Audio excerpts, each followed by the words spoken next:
Эта закуска улетит с вашего стола за 5 минут. Все гости будут в восторге и обязательно попросят рецепт. Так что, друзья, не стесняйтесь, сохраняйте рецепт закладки, делитесь с друзьями и пишите в комментариях, из какой страны или из какого города вы меня смотрите. Я очень рада поближе познакомиться с каждым из вас. И сегодня предлагаю приготовить очень простой, недорогой и вкусный рецепт горячей закуски на праздничный стол.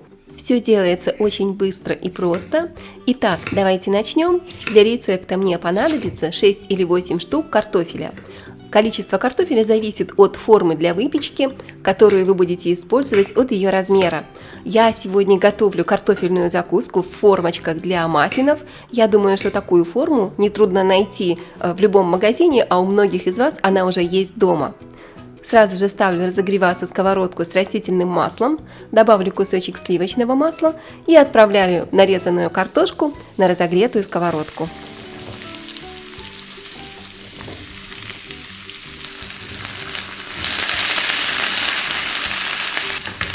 Обжариваю картофель где-то в течение 10 минут на среднем огне, периодически изредка пару раз помешиваю, чтобы картошка не подгорела.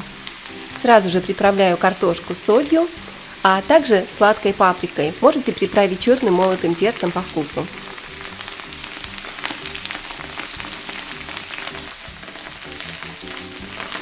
Готово. Еще раз хорошо перемешаем и оставляем картошку жариться.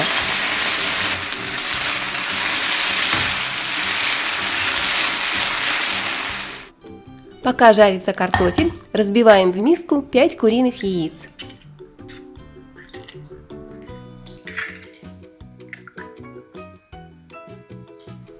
Добавляем к яйцам хорошую такую щепотку соли и все вместе хорошенько взбиваем, перемешиваем до однородности.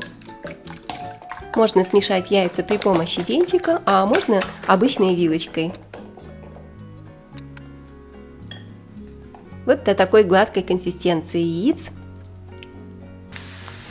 Картошка уже пожарилась, она полностью готова.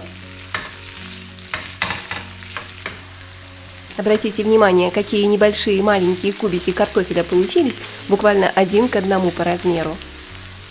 Снимаем картошку с огня и перекладываем в миску.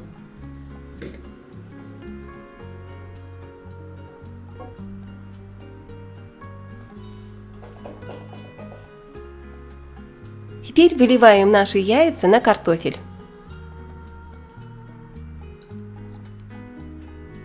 Залили картошку яйцами и все хорошенько перемешиваем. Аккуратненько вот так, ложкой или силиконовой лопаточкой. Ничего страшного, что картошка еще горячая, мы быстренько смешиваем ее с яйцами, ничего плохого не случится. Вот так все перемешали.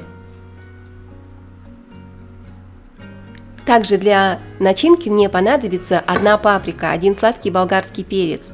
Я разрезаю паприку, вырезаю из нее семена. Можете взять болгарский перец любого цвета, какой вам нравится, красный, желтый, зеленый. И какой бы цвет вы ни выбрали, в любом случае очень красиво будут смотреться маленькие кусочки перца на разрезе в готовой закуске, в готовом виде. Мы нарезаем перец сначала соломкой, а затем вот такими вот маленькими кубиками.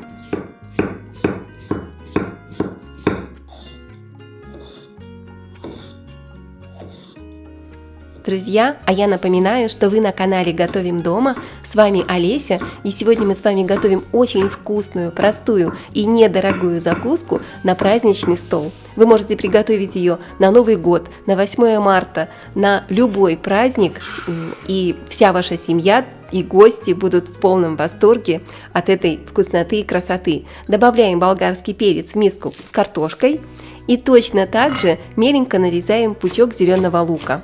У меня вот такой вот тоненький лук, это шнит-лук. Вы можете взять обычный зеленый лук и тоже мелко его нарезать.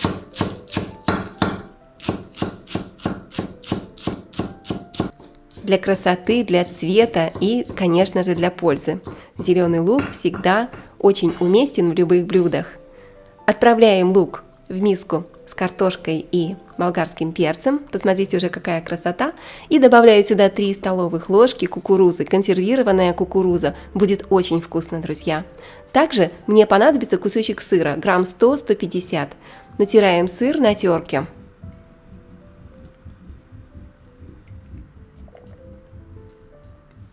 Сыр можете брать любой, который хорошо плавится в духовке. Я предпочитаю сыр моцарелла. Он плавится просто идеально и всегда создает очень красивую, такую аппетитную золотистую корочку. Поэтому рекомендую взять моцареллу, но, конечно же, оставляю выбор за вами.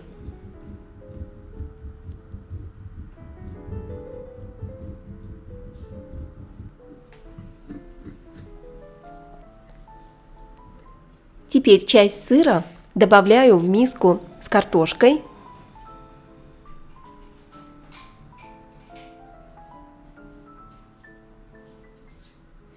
И еще раз все хорошо перемешаем. Только посмотрите, какие яркие красивые краски. Здесь и желтая картошечка с паприкой, со специями, и болгарский перчик, и зеленый лучок, и сыр. Все это очень вкусно и очень красиво. Представляете, какая вкуснота получится в готовом виде? Обязательно готовьте, друзья, делитесь рецептом с друзьями и не забудьте сохранить этот рецепт, потому что я уверена, что вы приготовите его еще не раз, и он точно станет вашим любимым. Теперь нам понадобится формочка для маффинов. Я смазываю форму растительным маслом, обязательно хорошенько смазываем, чтобы маффины буквально выпрыгивали из формы и ничего не подгорело, не прилипло, не застряло. Вот так вот при помощи кисточки хорошо смазываю каждое отверстие.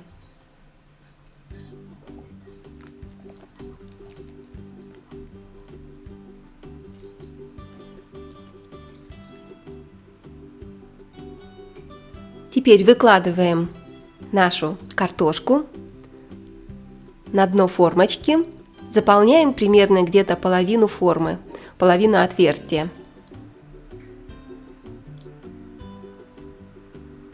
Все зависит от размера вашей формы для маффинов. У меня форма достаточно большая, маффины получатся большие, поэтому я на дно кладу где-то 2 ложки картофельной начинки. Но если у вас форма небольшая, тогда буквально по столовой ложке и будет в самый раз. Вы уже ориентируйтесь на месте, смотрите по размерам вашей формы. Немножечко утрамбуем начинку, чтобы она потом хорошо держала форму. Готовая закуска. И еще небольшой кусочек сыра, буквально грамм 30-50, нарезаем вот таким вот образом. Нам нужно нарезать его на кубики.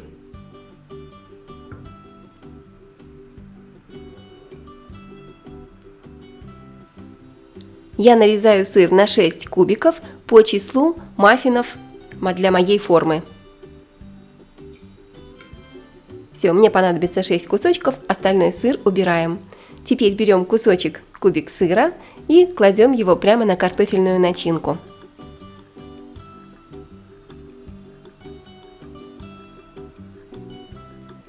Будет очень вкусно, и главное, что в готовом виде вот такой вот сыр, когда мы нарезаем его кубиками и кладем прям цельным кусочком, будет очень аппетитно тянуться при разрезе нашей закуски, нашего готового маффина. Также мне понадобится всего 1 сосиска или сарделька. Нарезаю ее тоже на 6 одинаковых кружочков, кусочков. И кружочки сосиски выкладываю сверху на сыр.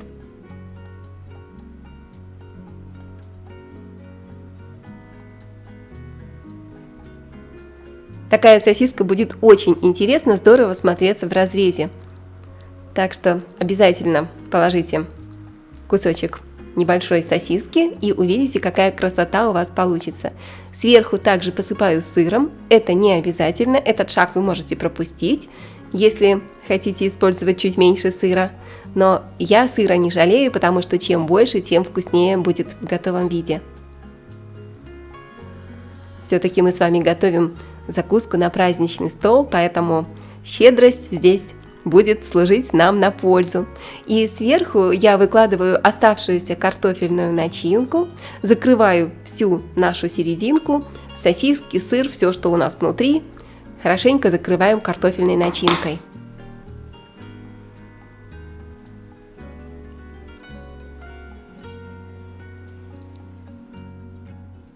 Выглядит уже очень аппетитно, друзья. Я думаю, вы со мной согласитесь. Напишите, пожалуйста, в комментариях, нравятся ли вам мои рецепты и какие рецепты вы бы хотели увидеть в моем исполнении. И я обязательно постараюсь снять для вас видео по вашим желаниям, по вашим запросам.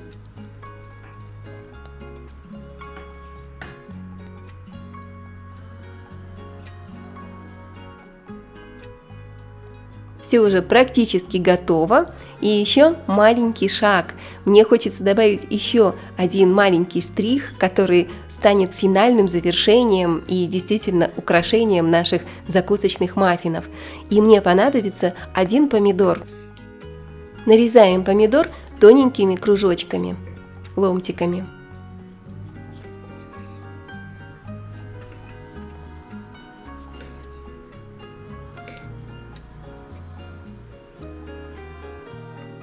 Берем кружок помидора и кладем его сверху.